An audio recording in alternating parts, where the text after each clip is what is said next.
as we both just quietly watched the rest of the movie and I continued rubbing her feet and legs. At this point I had successfully forgotten about the towel incident. The movie ended and credits were scrolling when Liz pulled her feet off my lap and sat up, stretching long arms arching above her tiled back head, her neck incredibly exposed and amazingly bare in the low light of the mostly dark living room with her hair in her braid behind her head. She stood up, shuffled over closer to me, and sat down, our legs touching through the blanket I still had over my leg. Without looking over to me, just looking forward, she said, "I'm really glad you're letting me stay with you. It's nice being in a peaceful place for once. And I'm sorry I made you think about Nicole, I really didn't mean to." His voice trailed off. I glanced over, just turning my head slightly. "Don't worry about it. The divorce finalized about 2 months ago, and we both saw it coming for a while. I've had time to process and move on. It's not that painful anymore." We sat in a peaceful silence as the credits rolled, enjoying the music. Eventually, Liz broke the silence, shifting to face me directly. "Thanks for the massage." As I began to turn and respond, she surprised me by reaching across my chest, behind my neck, and kissing me on the cheek. Her warm lips and the unexpected touch sent a cool fire down my legs. After a brief moment, she lingered, searching for a reaction. Sensing the need for space to make a good decision, I gently moved her hands off my neck, stood up,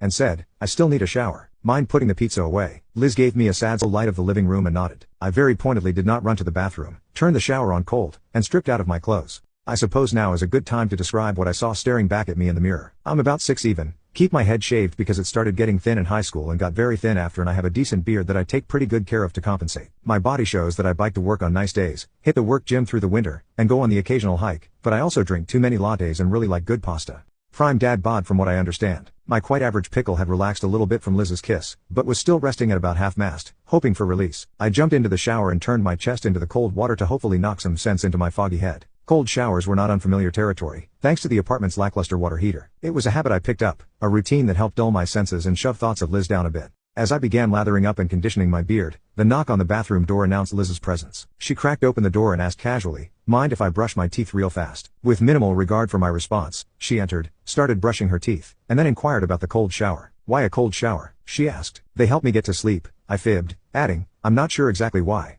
Liz seemed to accept my lame excuse, and after she finished, she left the bathroom. Completing my shower routine, I wrapped myself up in a towel, brushed my teeth, and quietly slipped into the kitchen for a glass of water. Assuming Liz had retired to bed or her room, I found her playing her Switch on the TV with the volume low. Trying to act nonchalant, I grabbed my water, but Liz playfully teased, "How the turntables." Her laughter followed me as I walked down the hallway. Despite the cold shower's attempt to wash away the heat of the moment, thoughts of Liz lingered, keeping me awake for at least an hour before I eventually fell asleep. The next morning, Liz slept in while I cleaned the kitchen and started breakfast by 9. Nearly done, I knocked on her door, but no response. Opening it, I found her still asleep. Gently waking her, I offered breakfast, and she chose to join. After breakfast, unexpected work calls came, and I had to go in. I returned after 9 p.m., stressed and ready for a shower. Liz, still up, offered to warm food while I cleaned up.